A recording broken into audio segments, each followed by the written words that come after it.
Man, this movie had me from the opening segment. And what is basically a vampire story without really being an overt vampire story. I think he took that approach to basically like a live-action Saturday morning kids show. Yes.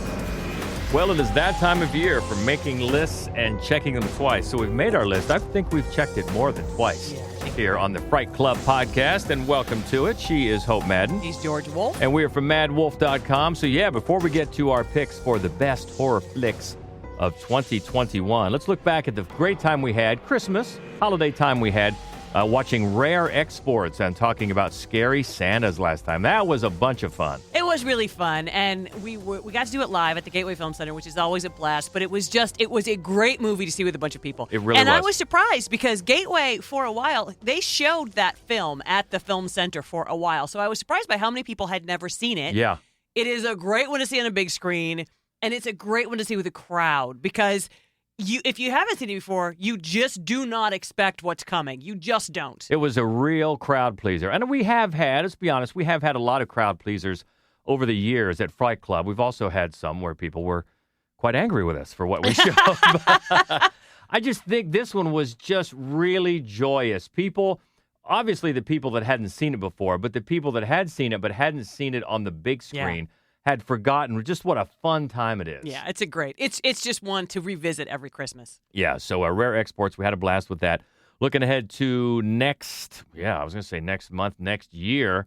And do we know what we're showing yet for next time? Well, we or do am I not. Jumping ahead? We do not, but you picked the theme. That's right, I did. Because since we're into 2022 next month, my idea was horror movies that are old enough to drink. That's right. And that takes us back to, of course, 2001. And we're lucky because it's a great year. It is an incredible year. I mean, not just for horror movies, but for Fright Club type horror films. Yeah. It's a great year. So I'm very excited. Actually, essentially, whichever one of the five we get to show, I'll be thrilled to see. Yeah. So we'll hammer that out with all the details once we know what film. But yeah, either one, any of them is going to be great. So that should be fun talking about horror films that are old enough to drink. And we got lucky because the year is a good one. All right, so this year is a good one too. I mean, we're talking about the best of the year. We narrow it down to 10, but we can't really do that because we have to mention a bunch that didn't quite make the final 10, but we really enjoyed, starting with one that we went back and forth whether or not it was going to be on the list, mainly because whether or not we were going to label it a horror movie. Yeah, but Last Night in Soho is fun. It's a blast. And I totally get the people that say, what are you talking about? It is a horror movie. I get that. Oh, yeah, absolutely. And I totally get people who are like, it's really not. Right, exactly. And either way, we had a ball with it. Really enjoyed it. And for the sake of this argument, we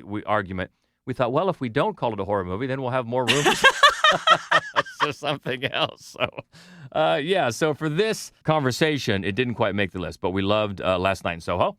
And also for one that is streaming right now and not a lot of people saw, but you definitely should check out Coming Home in the Dark, which is an Aussie road picture. Yeah. Very few cast members, really good, very tense. Also, we had a great time with the great Barbara Crampton in Jacob's Wife. Such a fun one. Fantastic, a vampire flick. And then another nutty, just insane. This was from South Africa. Such an insane film that we very much enjoyed, Fried Berry. Yeah, insane hardly covers it. If you haven't seen it, just see it and you'll know what we're talking about. Also, another really fun time, and we did this at Fright Club. We did. We were so happy to get the Columbus premiere of Werewolves Within, and that was a blast. That's another crowd pleaser. I mean, everybody loved that movie. It's impossible not to. It's so much fun. And then speaking of Columbus, Ohio, Double Walker. Yeah. It is a holiday-themed horror film shot here in Columbus, Ohio, and was a great time. And really recommend finding that one on streaming. Yeah, exactly. Really enjoyed Double Walker. And Roh, R-O-H, Roh. Yeah, Shudder had an incredible run of really good foreign horror this year, and that was one of them. And we really liked The Night House with Rebecca Hall. She had a great year because she also, non-horror, but she wrote and directed the film Passing, which is fantastic. Really I think it'll be in the running for some Oscars.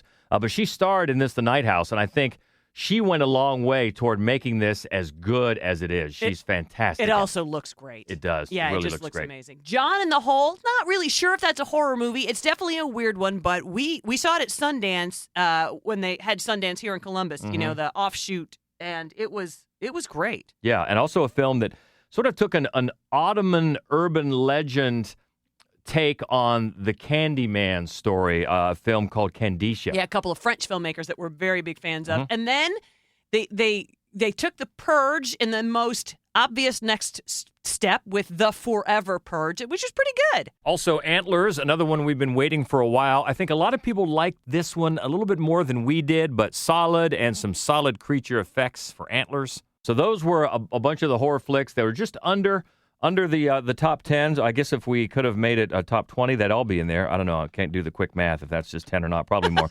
Anyway, so those are all worth checking out is what we're saying. So all those films contributed to making this a good year for horror films in 2021. But we've got the top 10, the cream of the crop. We have made our list and checked it a few times. So, boy, let's start with one that got a lot of people talking for right from the Cannes Film Festival, really. Following a series of unexpected crimes, a father is reunited with his son, who has been missing for 10 years. Titane, a metal highly resistant to heat and corrosion with high tensile strength alloys. It's Julia Ducournau's Titane. Let me tell you about the way she looked, the way she acted, the color of her hair. Her voice was soft and cool, her eyes were clear and bright, but she's not there. And with this film, Ducournau became the second female director and the fourth woman to win the Palme d'Or at Cannes. Jane Campion was the first for The Piano in 93. And that right away, that got everybody like, whoa. Yeah. Put this on everybody's radar. And once people got to see it, woo boy, I think it was a lot different from what a lot of people were expecting. Because it's just different from anything else that ever was. Yeah. Wow, this is a wild beast of a movie. And it's is. amazing. It's amazing. The tonal shifts are dramatic, and yet she handles them so superbly, partly because, again, there is absolutely no chance you see what's coming from one scene to the next, let alone from the beginning of the film to the end. Yeah, because then all of a sudden during, well, no spoil anything, but during a very violent scene, it gets funny all of a sudden. There's a couple of very funny lines. Yeah, and then it turns into a family drama, and then it turns sci-fi. I mean, the movie is nuts. It's nuts. It's just so audacious, and it's so incredibly unique. Yeah, well, if you saw Ducournau's Raw in 2016, well, then you were probably looking forward to what she had next. I thought it was very interesting that the two main character names, Alexia and Justine, same names from Raw. Oh, yeah. Very same interesting. names from Raw. And this one, right out of the gate, it got a 9-minute standing ovation after its Cannes premiere. So this is one, it's hard to talk too much about it without revealing something. And if you haven't seen it, we don't want to reveal anything because just we remember how we felt going into it blind and thinking, holy crap. I will say that if you watch the trailer, that's not the movie. No, it really isn't. You're getting. You know? But man, what a blast! And to be honest with you, there's a reason that it's only number 10 on our list, which is again, I'm hard pressed to call this a horror film. I don't know how you do categorize it. Honestly, I don't. It's a magnificent piece of cinema, and I felt like we absolutely had to talk about it. So it did make the list. It's based around a series of murders, right? So.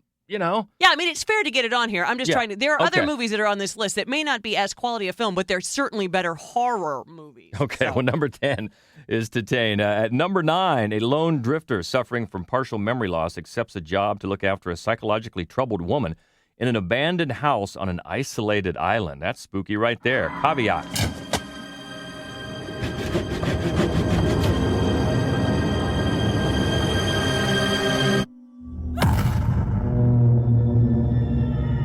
Man, this movie had me from the opening segment. There's a woman, a raggedy woman, and she's walking around in this dark, creepy house, and she's holding a toy, a very beat up, I don't know what the hell it is, a rabbit, a jackalope, and it's got, and it's beating a drum or it's beating some cymbals, and it's like she's playing like hotter, colder, without saying it beats faster, steers one way, slows down another way, and then they just cut away. I'm like, oh my God, what am I watching? Yeah, and this is the first feature for writer-director Damian McCarthy. So another very impressive first feature. And if you didn't know, caveat is part of the Latin phrase caveat emptor, which means buyer beware. Uh-huh. So that fits. Yeah, it does. It really does. The filmmaker, he does so much with so little. And so there's a total of 3 people. Yeah. Each one of them superb. You know, that's another theme we saw this year for obvious reasons for COVID. So many films went minimal because they had to. Yeah. it's another example of how artists and creative people can adjust. Yeah. You can still tell great stories, No and question. here is one. Oh, it is. It's so good. It's so creepy. So the lead character, he's had a recent accident. So he's a little fuzzy memory-wise. And so a bit like when you watch Memento, it's best not to know what's going to happen because he doesn't. Right. So you really are Right. discovering and puzzling it out with him. Just know it is creepy as hell. Exactly, and that's caveat number 9 on our list of best horror from 2021. Moving up to number 8, man, was this fun. After unearthing a gem that controls an evil monster looking to destroy the universe, a young girl and her brother use it to make him do their bidding. Psycho Gorman, or PG for short. This sick game must come to an end. She will enslave the galaxy into endless servitude. Kill him! Cool.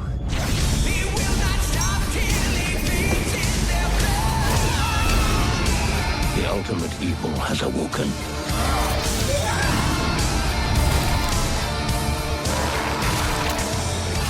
There's a new god in town, and his name? Psycho Gorman. It was nice meeting you. It would be nicer if you were dead. All right, bye. This might be the most fun movie on the list. My God, this is so much fun. And this is one where once in a while when a movie like this comes along, you think I might hate it. I know, I wasn't sure. And I loved it. Yeah, you I did. thought this was so great, so much fun. The humor in it is fantastic. It has love for these types of films, for creature features, and it just has a blast with this adventure and this monster, Psycho Gorman, PG, and I loved the girl. Oh my God, she's so great. Nita Josie Hannah plays Mimi. Oh. Just pitch perfect. She's just great. When you see somebody that young to have the comic timing, Right. you can't really teach that. No. You can't. She's got it down, and she was just a delight interacting with, well, everybody, but mainly the monster. Yeah. The monster is great as well. Matthew Ninabar plays PG, and also you gotta call out Adam Brooks who plays the dad, Greg. Oh, yeah. And he Yeah. is in a lot of writer-director Steven Kostanski's films. So, and it's funny, if you just saw The Void, which is, I think, his biggest film, Yeah, and you that- do not expect You Psycho don't. Gorman. And I know The Void has a lot of love for it. I really don't. That's really not my thing. But boy, this is. Yeah, if you go back to Father's Day, which it's quite a tonal shift, but Kostanski came up with more of a trauma sort of a feel to his films. Mm-hmm. And in this movie, I think he took that approach to basically like a live action Saturday morning kids show. Yes. That's what the whole the Exactly. tone for this movie is just Exactly pitch right. perfect. And And, if you- as is the creature build. They look Yeah. awesome. They do. Not just PG, but Right. some of the other All of them. characters, Oh, my too. God. They're right. The vibe is perfect. Now, the full PG makeup took hours to apply, and Matthew, the actor, he spent so much time in the costume that when he was out of it, a couple of times he got security called on him because no one recognized who he was. Because he was there first in the morning and he was the last to leave because it took so much time to put it on and take it off. But boy, it pays off. Just trust us on this. If you haven't seen it, it is a ton of fun. And I love that analogy to the Saturday morning stuff because that's what it is. Oh, absolutely. If you ever saw the old Land of the Lost and the Slee Stacks and stuff like that, Right. You'll know just what we're talking about. Maybe I'm dating myself. Psycho Gorman, number 8 on our list. Up to number 7, this was one that I championed from the get-go. This is a lesbian couple with a rocky relationship going to a pre-wedding retreat and ending up fighting for their lives when a group of militant serial killers tries to murder them. This is The Retreat. Someone was watching us.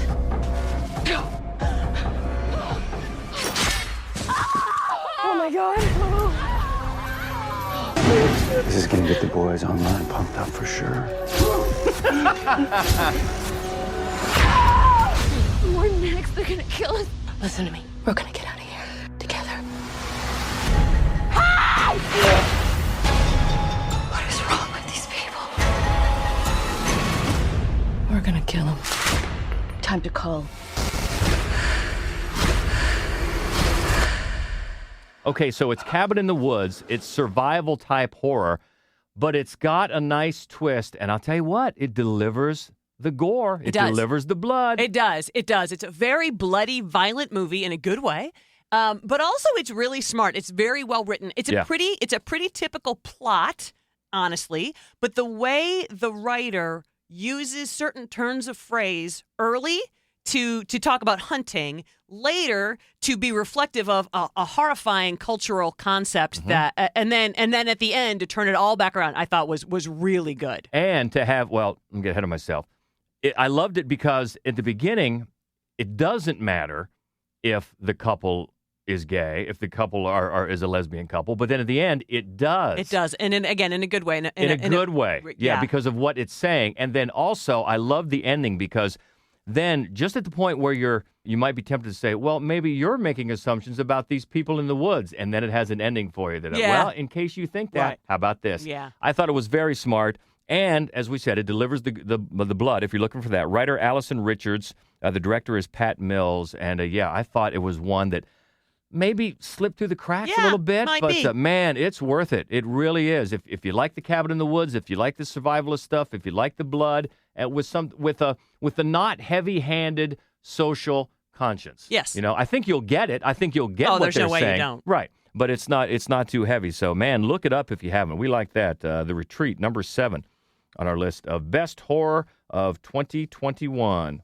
Moving up to number 6, this was a big hit. Following the events at home, the Abbott family now face the terrors of the outside world. Forced to venture into the unknown, they realize the creatures that hunt by sound are not the only threats lurking beyond the sand path. A Quiet Place Part 2. I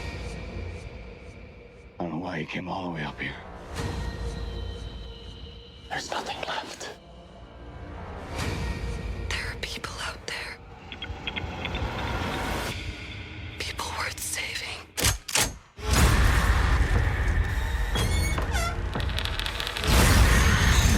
Most people had finally given up hope.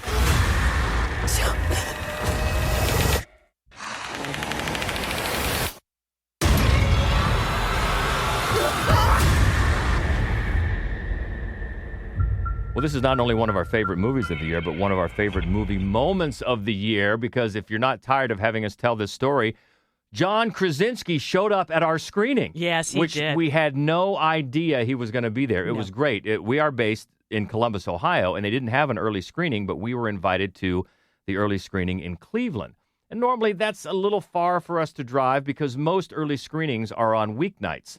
This one happened to be a weekend. So we're like, all right, we always like a weekend in Cleveland. We go up there, and who shows up at John Krasinski? So that was nutty. Turned out he was doing a few of those Yeah. around the country just to see the audience reaction and interact and do a Q&A, and he's so likable anyway. Yes, he is. And he I'd have liked him more if he brought Emily Blunt with him. I think he knows that. Yes. I think he's very well aware of that. But he does a great job because, as you may remember, he directed the first one, but he just co-wrote the first one. This one, he has the entire writing credit, and I guess that was part of the reason, part of how they got him back to do it.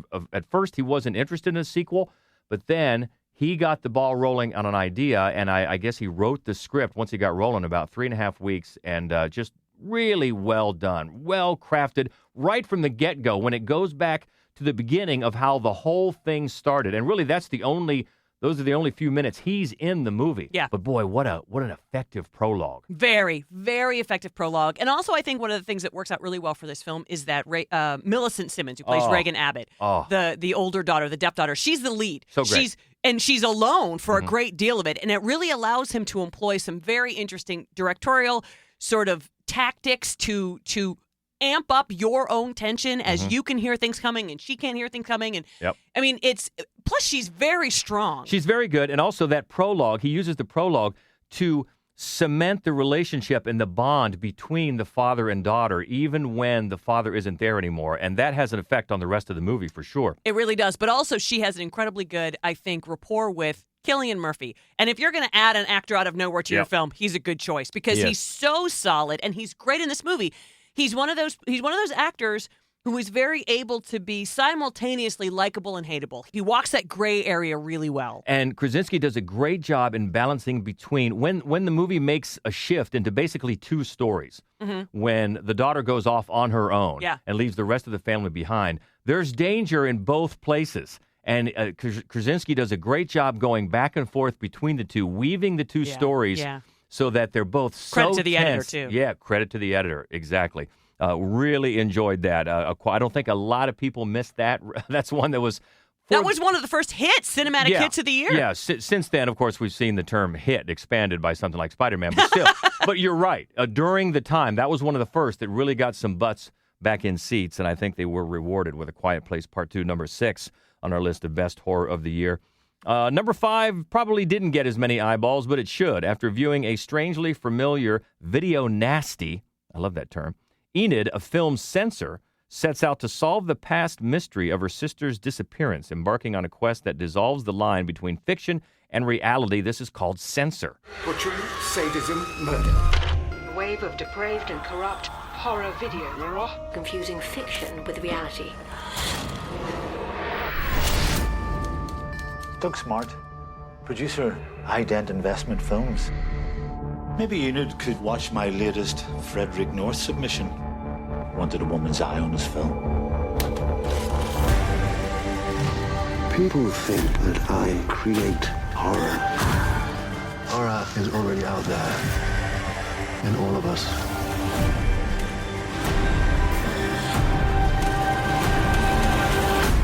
This is Prano Bailey Bond's first feature. We're going to talk a lot about first features this year. Yes. There were some impressive ones. Yeah, that's another theme for this year. It's been black and white films, musicals, smoking in movies. Yeah, so much smoking. And first features. And she has made one of those, when you watch a film that has the timestamp so perfectly, it's hard not to at least admire that. And this is Thatcher's England, 1985. Everything was being blamed on what you were seeing in the media. And so they had this thing called a video nasty, where they had censors that were just chopping up everything so that they were taking out anything that was suggestive or anything that was violent. And that was her job. And it's just a fascinating concept because to save the masses from watching these things, she is meticulously rewinding and watching the most graphic, gratuitous, violent, nasty stuff. And then you're sort of watching, maybe she should be protecting herself instead of protecting everybody else. The idea of that hypocrisy at the core of that whole idea is what gave Bailey Bond the idea. She said she was reading an article about Hammer horror, one of your favorites. Indeed. And the article looked at how film censors worked in that period. And she said it made her think, well, if violent images are meant to make us lose control, what prevents the censor from doing that? And she thought that was a very hypocritical way of thinking. I can watch this, but you can't because you're going to go out and kill someone. Absolutely. And that's a fantastic genesis for this idea. Yeah, and Enid is played by Naeem Algar, who's amazing. She's amazing in this movie. She's absolutely perfect. And where else do I know that name from? Well, Wrath of Man, which was not as impressive. Oh, and she looks totally different in Wrath of Man. Yeah, she does. Yes, this is much better. Yes, it is. and she has that brittle, uptight, put upon, really just down. And this is a descent into madness film, and that it just breaks as she meets, I know you love him, Michael Smiley. Love Michael Smiley. He's so great, and he's so seedy, and he plays one of the movie producers and makes the nastiest of all the movies. And then, they interact. The movie completely changes course in the most amazing way. It is one of those movies that's going to completely surprise you where it's going. It's very gripping. The timestamp is perfect. It's just a great movie. It is. It's psychological. It's also a bit of a character study, but it's centered around this great idea about censors and having them. They're saving you from this trauma, and they're taking it all in themselves. And a great lead performance. And Michael Smiley. So be on the lookout for whatever the filmmaker Prano Bailey Bond does next, because we definitely will. And that is Censor, number 5 on our list of the best horror of 2021. Moving up to number 4, this is one that definitely slipped through the cracks. Don't know how many people have even heard of this. 2 mysterious siblings find themselves at odds over care for their frail and sickly younger brother. This is called My Heart Can't Beat Unless You Tell It To. I don't think that I can keep doing this. He's our brother. He's sick. We shouldn't be doing the things that we're doing.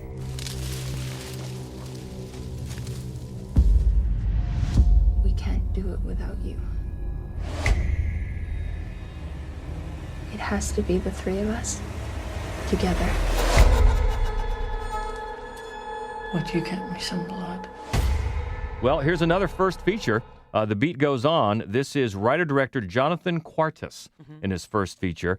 And this was shot in 20 days. I think this one has another air of COVID production about it because the cast is small, maybe not quite as minimalistic as some of the others, but still, it's pretty minimal. A fantastic cast of 3 people, and what is basically a vampire story without really being an overt vampire story.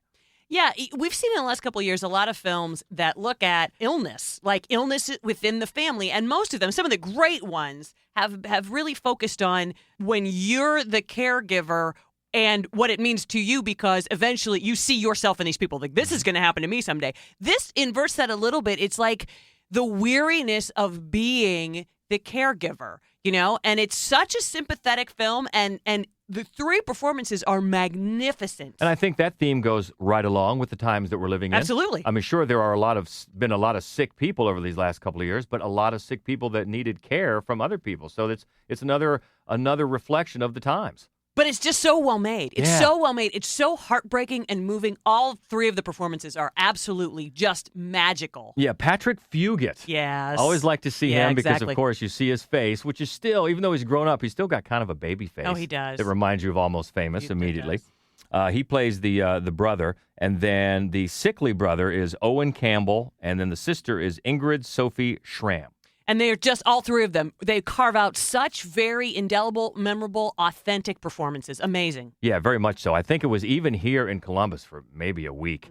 So a lot of people probably missed this one, but please look it up. It's so atmospheric and tender in a way. It is. I mean, there's some blood. Oh, yeah, it's bloody. Yeah, but what this family has to do and the struggle between having to do things to care for your family that you don't want to do, or you're not comfortable doing, and that creates friction between the sister and the brother. And just the sacrifice that you make, and the longing to do something different, and the guilt about that feeling. It's just an amazing, really well-made film. Yeah, number 4 on our list this year, My Heart Can't Beat Unless You Tell It To. Moving up to number 3, this is a childless couple, Maria and Ingvar, discovering a mysterious newborn on their farm in Iceland. The unexpected prospect of family life brings them much joy before ultimately destroying them in Lamb.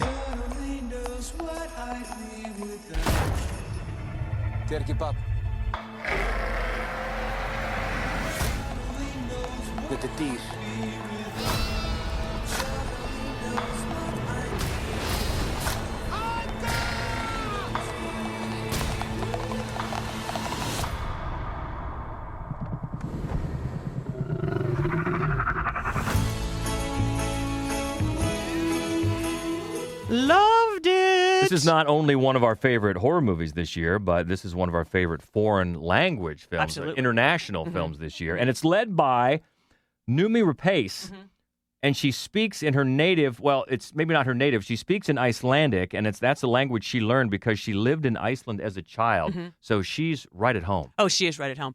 And she's amazing. She's great. And it's funny because you say that foreign language film, although there's no language at all for about 20 minutes. Right. You know, and it's amazing how much the film tells you without telling you anything. It's a married couple, and they work very hard. Very hard. And it's clear that they love each other, but they're sad. And you know, it never spoon feeds you nothing. Right. And while the Icelandic landscapes are beautiful, there's nobody else around. No, I don't know where the neighbors, there eventually are neighbors, but I don't know where they came from. No. And then eventually another family member comes in. But this turned out to be the highest grossing motion picture in the history of Icelandic cinema, earning over $1 million in the first weekend alone. Good for them. And it wouldn't surprise you if you've seen this film. It won't surprise you to know that Noomi Rapace spent time on a farm and learned how to sheep birth a lamb, because this work that they're doing, this farming that they're doing, they're really doing it. They are really doing it. And I think that it's such a brilliant idea for this filmmaker, because the story is a fable. It is a fairy tale, but it's so rooted in clearly very authentic work. I mean, they are birthing lambs.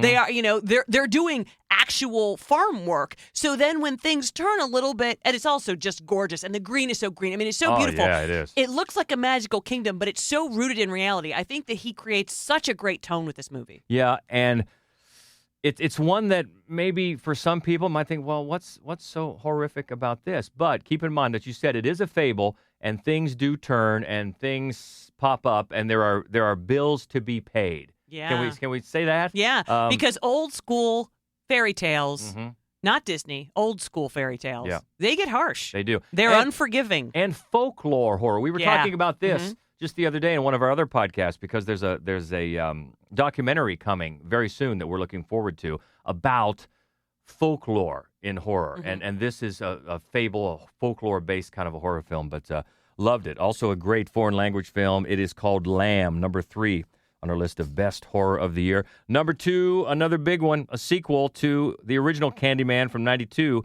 This returns to the now gentrified Chicago neighborhood where the legend began, Candyman. I think I made a mistake. I brought him back. Candyman isn't real! Something's happening to me. He had a purpose for you. To be another one of his terrible stories. I guess he found me. I am the writing on the wall. The sweet smell of blood.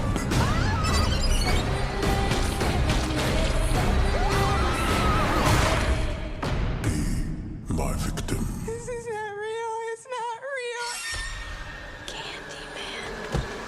So many reasons to love this film. I mean, early on, we were so excited when we saw that trailer that just used the shadow puppets. Oh, my God. My Lord. Good news, the shadow puppets are in the movie as well. And the way that director Nia DaCosta uses the shadow puppets, not only for visual effect, but for narrative effect as well. One of the many things I loved about this movie. It's a masterfully directed film. It's amazing. So it's not her first film. It's her second. Right. Little Woods she made a few years ago. It's another great movie. Not a horror film, but a great movie you should check out. Yep.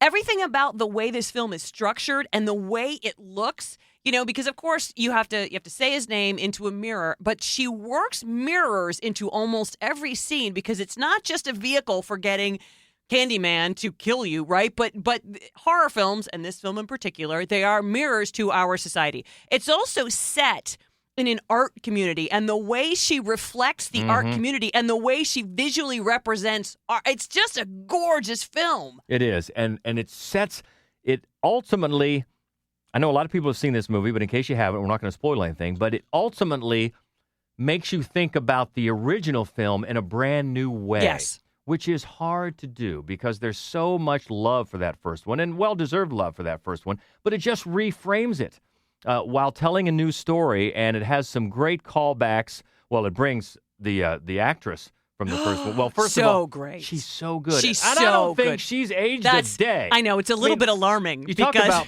talk about Paul Rudd. I'll give you Vanessa Williams. Yeah, she hasn't aged a day. Man. It's alarming, really. And you get the voice of Virginia Madsen. I guess originally she was going to be in the movie physically, but it just didn't pan out that way. But you get her voice. Well, if you've It's seen back. the original, she can't be in this movie. Well, apparently there was something going. That's at least from what I've read. But anyway, and then you've got the lead, Anthony Yahya Abdul-Mateen II, who also is out right now in the new Matrix. Yeah. But he is Anthony, and he gives a great performance. And I love just the subtle foreshadowing that the full character name of his character is said 5 times. Yeah, his full character name is said 5 times. And on that 5th time, well, we won't we'll say. leave it at that. But we do want to say Coleman Domingo. Coleman Domingo, speaking of having a good year. Oh, my. A good 2 years. Well, I think he's finally one of those guys that's getting his due. Right. Because he was that guy for many years. Yeah. You know his face, and he always would improve everything that he was in, and sometimes in small ways. And now, with this film, with Zola. Right. Ma Rainey last year. Oh, man, he's getting his due, and well-deserved. Yeah, Coleman Domingo. But it's just a fantastic vision. A lot of times I go back to talking about the visions of writers and directors and filmmakers. I think it's a great vision for not only rebooting this movie, but reframing it, reframing the entire franchise. So just well done. Number 2, Candyman on our list of 2021 horror films. Oh, I should mention that it was just took 2 days of its release. This film became number 1 at the box office, and can you believe this? It made Nia DaCosta the first black female director to be number 1 at the box office. Wow. That's amazing. I guess I shouldn't say it's hard to believe because with the opportunities that are lacking, maybe it's not that hard to believe. But well, let's hope that she's exactly that there are millions and millions more after her. Yeah. So well done all the way around for Candyman. Number 2, taking it up to number 1, and this one came in early in the year, but it held out. It follows a pious nurse who becomes dangerously obsessed with saving the soul of her dying patient. Our favorite horror movie from 2021 is Saint Maud. When you pray, do you get a response? Oh, it's like he's physically in me. It's how he guides me. My little savior. Nothing worthwhile comes easily. This is life and death on another level.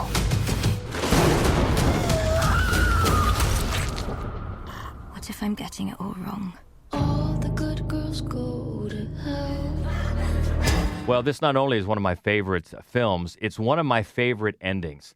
The ending of this film is glorious. It is. And it's another first-time filmmaker, Rose Glass. Her first feature. Amazing. And it's so incredibly confident. She knows what she's doing. She knows how to draw performances. She knows how to frame a shot. She knows Catholicism inside and out. Yeah. I mean, this movie Which is always big for you because these sort of movies have to pass your Catholicism test. And, and you mentioned the framing, too. Interesting because for the tech nerds, it was shot in taller than normal 1:6:6 to 1 aspect ratio. She wanted more space and headroom around the characters, so she shot in widescreen 2:3:9 to 1. And a few shots extended horizontally with visual effects. But yeah, those things create a different look, a different mood in the story of this woman who, she pious, I guess is a good word to describe her, but she becomes a caregiver for this woman, played by Jennifer Ellie, who's great. Oh my God, she's perfect. She just drips casual cruelty. Yeah. She's so perfect. And condescension, yeah. Oh, and then Maud, it becomes sort of a project for her to save the woman that she's caring for. And then and it's Morfydd Clark plays Maud. Perfect. Oh, yeah. Absolutely perfect performances. Not only and at the same time, I think that Maud becomes kind of a project for Amanda, is that to do the opposite, to just sort of wear away at her faith. Yeah. And it's tough to watch, but it's amazing. Because there's a few scenes where Amanda is sort of kind to her, and okay, I think she's loosening up, and then maybe they're friends. Oh, and then it turns. And also Morfydd Clark, not only the lead performance, but she also provides the voice of when God is speaking to her.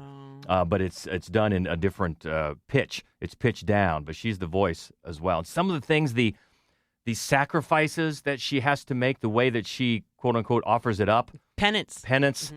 Oh, painful. Painful, some of the ways that she thinks of to do that. But boy, it leads up to just a glorious, it's a glorious arc. It's a fascinating arc, and the way it goes out, man. Yeah, I can't even tell you how that concept hit home for me, offer it up, because my mom would always say that. She's got 6 kids. We're crying about whatever. And she would just always say that, like, instead of just like, quit complaining, she would just say, offer it up, like whatever. Shut up. Right, whatever your ailment is, like, offer it up as a sacrifice to God. And when that became such a theme in this movie, I was like, I was just slain by it. Yeah, but despite it's a film that revolves obviously around religion and Christianity, they never mention a passage or a verse from the Bible. But if you look around at the art posters in the closet, the first one has a big 666 on it. So that's really the only reference, I guess, to straight biblical things. But it's just steeped in those themes. Absolutely. My Lord. This is Saint Maud, and it came out early in the year. It did, because it was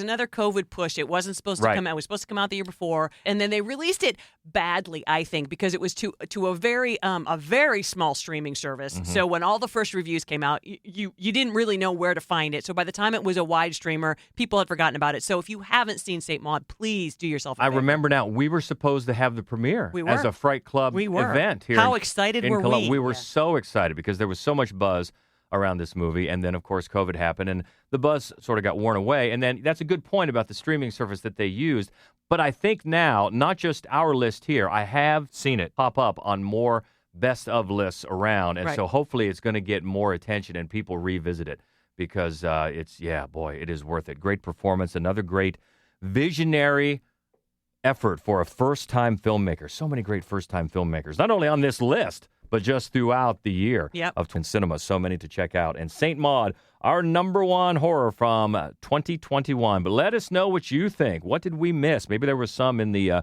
also rans, the honorable mentions that you Who's think mad should have been about on the Malignant? list. Did you think we were going to talk about Malignant? Who's mad about that one? A lot of people. Yes. And I give credit. I love that so many people loved it. Me because too. Any project that people love, I'm all for. Yeah, especially horror movie. Anything that's just- going to bring more attention and more, development possibilities to horror. Yay. It didn't hit us. It just didn't hit us in that vibe that people were affected by. If you thought it was a ton of fun, I totally get it. Oh, I really do. But we didn't. We thought it was pretty bad. But God love you. That's right. Anything that gets people talking about horror movies or movies in general, we are all for it. But hey, if you want to yell at us about Malignant, you wouldn't be the first. Bring it on. You would not. We always love to keep the conversation going. You can always find us on Twitter at Fright Club Pod. I'm glad you brought that up. I didn't even think about that. I didn't even think about it in our list. Yeah, Malignant. Probably people are thinking, well, number 1 is going to be Malignant. Sorry. But we love to talk about it always. Fright Club Pod on Twitter. You can find us easily on Facebook and Instagram. It's Mad Wolf Columbus. And the main website where you can find all of our movie reviews, our written reviews, and our other weekly podcast called The Screening Room, where we cover all of the new releases. And boy, there's a bunch right now, obviously, for Christmas. You can check out all of that on the main website, which is madwolf.com. So as we already said, the next Fright Club event is going to be the second Wednesday in January as we spotlight horror movies that are old enough to drink. 21-year-old movies from the year 2001, and we got lucky because that is a very good year. Yep. So there's a lot to choose from. We don't know exactly what movie we're going to be showing yet, but it's going to be a good one. We'll have more of that coming on our socials. If you're in the area, love to have you stop by. It's always a blast at Fright Club. So keep in touch if you can. Have a wonderful holiday season, and until next time, she is Hope Madden. He's George Wolf. And this is the Fright Club Podcast. Hi, this is Ben Young, director of Hounds of Love. Stay frightful, my friend.